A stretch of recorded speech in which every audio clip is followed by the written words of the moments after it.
Zimbabwe সিরিজের সাথে local কোচরাই কাজ করব বাংলাদেশ টিমের হয়ে। দেশি কোচরা যত বেশি জাতীয় দলের সঙ্গে কাজ করবে ততই লাভ বাংলাদেশের ক্রিকেটের। বাংলাদেশের পেসাররা সম্প্রতি দারুণ করছে, আর এই পেসাররা দারুণ করার সঙ্গে যে নামগুলো জড়িত তাদের একজন এই তালহা জুবায়ের। তবে আপাতত খবর তিনি সামনের অস্ট্রেলিয়া সিরিজে জাতীয় দলের পেসারদের সঙ্গে সরাসরি কাজ করবেন, যেটা অবশ্যই বাংলাদেশ দলের জন্য স্বস্তির। সেই গল্পটাই শুনবো তালহা ভাইয়ের কাছ থেকে। তালহা ভাই, এটা কতটা স্বস্তির যে আপনি এর আগেও কাজ করেছেন, ঠিক একই ছেলেদের সঙ্গে আপনি সামনে জাতীয় দলের জার্সি গায়ে কাজ করবেন? এটা অবশ্যই, এটা ধরেন আমরা তো আসলে এই কারণেই কাজ করি, সবসময় একটা মানে ড্রিম তো থাকেই বাংলাদেশ টিমের হয়ে কাজ করব এবং মানে ধরেন ওয়ার্ল্ডের সব ইন্টারন্যাশনাল টিমদের সাথে খেলা হবে। সো ওইখানে আমরা আসলে কীরকম করতে পারি এটা একটা চ্যালেঞ্জ থাকবে, ওই স্ট্র্যাটেজিক্যালি কিংবা প্ল্যানিংয়ের। সো এবং বলাররা কীরকম পারফর্ম করতে পারে, যেহেতু শন টেট চলে গেছে।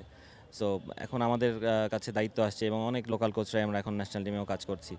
সো এটা আমাদের জন্য একটা মানে স্টেপ অ্যাহেড আমি বলবো প্রত্যেকের জন্যই। সো সামনে যারা আমরা কাজ করছি সবারই সুযোগ থাকবে। সো আমরা যদি ভালো করতে পারি, আমরা একটা সময় হয়তো বা এরকম আসবে যে আমরা লোকাল কোচরাই কাজ করব বাংলাদেশ টিমের হয়ে।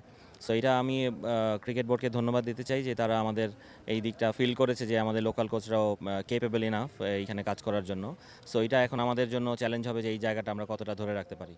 না ভাই, এটা কতটা চ্যালেঞ্জিং যে এখানে এমন একটা খেলা যে দেশি কোচরা যদি ভালো করে, আরেকজন দেশি কোচ আরে আসেন আর রাজেন ভাই ছিল, মানে দেশি কোচরা যদি ভালো করে জাতীয় দলের সঙ্গে, নিশ্চয়ই সামনে আরো অনেক বেশি সুযোগ আসবে। তো ওই হিসাবে এটা কতখানি চ্যালেঞ্জিং?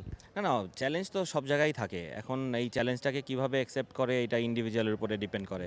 সো চ্যালেঞ্জটা তো অ্যাকসেপ্ট করতে হবেই আপনার, এবং সেই সাথে আপনার ফোকাসটাও অনেক বেশি থাকতে হবে যে আমি এই অপরচুনিটিগুলো যেন আমরা মিস না করি। সো এগুলো মিস করলে আমাদের মানে নেক্সট যারা আছেন তাদের জন্য পথটা বন্ধ হয়ে যাবে। সো মাশাল্লাহ সালাউদ্দিন ভাই কাজ করছে ভালো, আশরাফুল ভালো কাজ করছে। সো যারাই আছে, আশিক ভাই ফিল্ডিং কোচ হিসেবে আছেন, যথেষ্ট ভালো কাজ করছেন। সো এখন আমি যেহেতু কাজ করব অস্ট্রেলিয়া এবং জিম্বাবুয়ে সিরিজের সাথে, এইটা হয়তো বা ধরেন নেক্সট কোনো বোলিং কোচ না পাওয়া পর্যন্ত আমরাই কাজ করব। আমি একটু দেখি মানে প্লেয়াররা কতখানি তালহা ভাইয়ের ক্লোজ, এই ছবিগুলো বলে দেয় যে ইন্টারভিউর মাঝখানে এর আগে একজন দেশি কোচ এসেছিলেন, এখন প্লেয়াররাও এসে তালহা ভাইকে একটু বিরক্ত, যেটা আনন্দর ছবি বলা যায়। তালহা ভাই, মানে প্লেয়াররা সবসময় আপনাকে ওন করে, অনেক বেশি পছন্দ করে। ইনফ্যাক্ট এর আগে হাসান সহ অনেক পেসার অন ক্যামেরায় আপনাকে ক্রেডিট দিয়েছে। এটা কোচ হিসাবে কতখানি আসলে পাওয়া? না দেখেন, এটা অবশ্যই ভালো লাগার একটা জায়গা, কিন্তু আমি সবসময় একটা কথা বলি, ক্রেডিটটা সবসময় প্লেয়ারদের উপরেই যায়, কারণ পারফর্ম তারা করে, তাদের খেলতে হয়। হ্যাঁ, আমরা হয়তো বা ব্যাক এন্ডে সাপোর্ট করি, কাজ করি অনেক রকম, কিন্তু পারফর্ম কিন্তু তাদের করতে হয়। তারা পারফর্ম করলে আমাদের ওইটাই সবথেকে বেশি শান্তি লাগার জায়গাটা, যে ওরা যখন ভালো খেলে, সেটা যেই হোক না কেন আর যার সঙ্গেই কাজ করুক না কেন।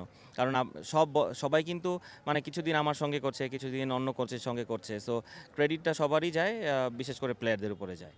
আরেকটা ব্যাপার একটু জানতে চাই যে আপনি যখন অস্ট্রেলিয়া সিরিজে কাজ করবেন বা এর আগেও কাজ করছেন, তো এটা ঘোষণাটা আসার পর কোনো ক্রিকেটার বা কোচের সঙ্গে কথা হয়েছে কিনা, বিশেষ করে যারা সরাসরি জাতীয় দলে রয়েছে? জি, জি, অবশ্যই। গতকালকেই সালাউদ্দিন ভাইয়ের সঙ্গে অনেক কথা হয়েছে, সোহেল ভাইয়ের সঙ্গে কথা হয়েছে, এবং তাদেরও একটা গাইডলাইন অবশ্যই আছে, এবং সোহেল ভাই, সুজন ভাইয়ের সঙ্গে কথা হয়েছে। সুজন ভাই এবং আমাকে প্রত্যেকেই অনেক রকম আইডিয়াস দিয়েছে, গাইড করছে। সো কারণ তারা এক্সপিরিয়েন্স, আমাদের দেশের সবথেকে ভালো কোচ। বাবুল ভাইয়ের সঙ্গে কথা হয়েছে, রাজিন ভাইয়ের সঙ্গে কথা হয়েছে। সো অনেকের সঙ্গেই কথা হয়েছে, অনেকেই ফোন করেছিল, প্লেয়াররা অনেকে কল দিয়েছিল। সো এটা ধরেন এখন ওইটাই বললাম যে আমাদের এখন আসলে লোকাল কোচদের একটা দায়িত্ব যে এই জায়গাটা আমরা আসলে কিভাবে ধরে রাখতে পারি। এমনি বোর্ড প্রেসিডেন্ট তামিম ইকবাল থেকে সরাসরি কোনো কথা এসেছে কিনা, বা যেহেতু অস্ট্রেলিয়া সিরিজে কাজ করবেন দায়িত্বটাও তো বেড়ে গেল? অবশ্যই, দেখেন একটা তো আশা সবারই থাকে, মানে প্লেয়ারদের নিয়েও যেমন থাকে।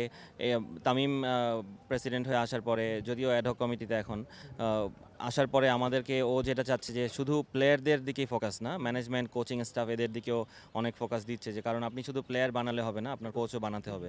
সো এই এক্সপোজার আমাদেরকে দেয়াতে আমাদের যে এক্সপিরিয়েন্সটা হবে, আমরা যখন আবার নিচে এসে কাজ করব অন্যান্য টিমের সঙ্গে, তখন এই এক্সপিরিয়েন্সগুলো অনেক কাজে লাগবে আমাদের আপকামিং প্লেয়ারদের জন্য।